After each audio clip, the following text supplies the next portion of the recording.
Hello friends, আমি আজকে তোমাদের জন্য নিয়ে এসেছি একটি স্পেশাল রেসিপি জামাই ষষ্ঠীর গন্ধরাজ কাতলা।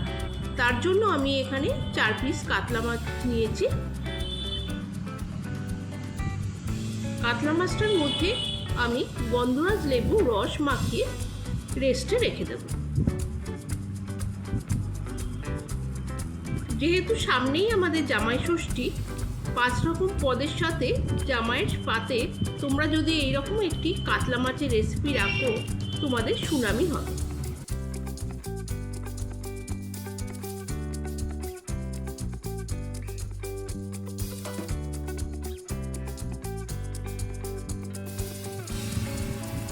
দশ মিনিট হয়ে গেছে।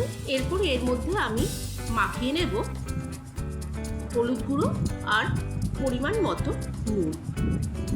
জামাই ষষ্ঠী যেহেতু আমাদের একদম পচা গরমে হয়, তাই জামাইদের রিচ খাওয়ারের পাশাপাশি তোমরা কিন্তু এই রকম হালকা ফুলকা একটি গন্ধরাজ কাতলার রেসিপিও রাখতে পারো।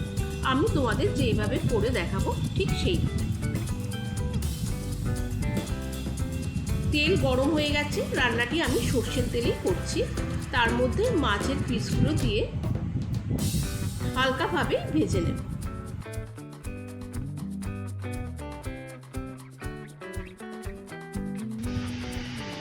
মাছ ভেজে আমি তুলে রেখে দিয়েছি, আর সেই সেম তেলের মধ্যেই আমি রান্নাটি করব।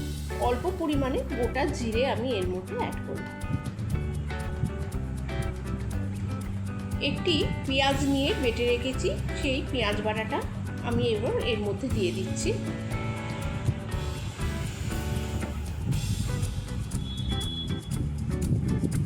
আর দিচ্ছি অল্প পরিমাণে আদা বাটা। রসুনের ব্যবহার এর মধ্যে আমি করব না। রসুনের ব্যবহার করলে গন্ধরাজ লেবু গন্ধটা থাকবে না, ওটা নষ্ট হয়ে যাবে। এরপর এটি ভালোভাবে কষিয়ে নেব। তারপর এর মধ্যে আমি দিচ্ছি খুবই অল্প পরিমাণে লাল লঙ্কার গুঁড়ো, হলুদ গুঁড়ো,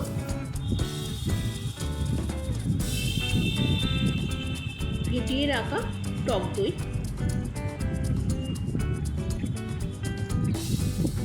দিয়ে মশলাটি আবার খানিকক্ষণ আমি কষিয়ে নেব।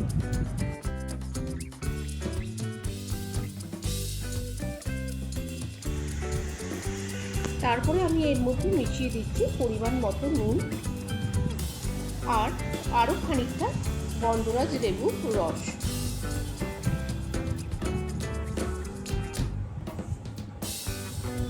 এখানে আমি বেটে রেখেছি সাদা সর্ষে, সেই সাদা সর্ষে থেকে অল্প সর্ষে আমি এর মধ্যে অ্যাড করব।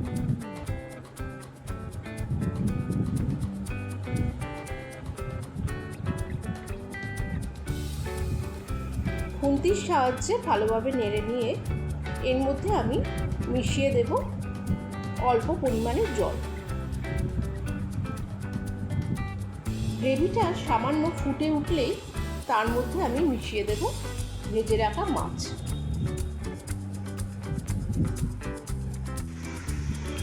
গ্রেভিতে মাছ ফুটে আমার তৈরি হয়ে গেছে। এবার আমি ওপর থেকে গন্ধরাজ লেবু খোসাটি ঘষে এর মধ্যে দিয়ে দিচ্ছি। তারপরে 15 মিনিট আমি এটি চাপা দিয়ে রেখে দেব। পুরোপুরি তৈরি হয়ে গেলে তোমাদের সামনে সার্ভ করে দেখিয়ে দেবো। তোমাদের যদি ভালো লাগে তবে লাইক, শেয়ার আর সাবস্ক্রাইব করতে কিন্তু ভুলো না। টাটা।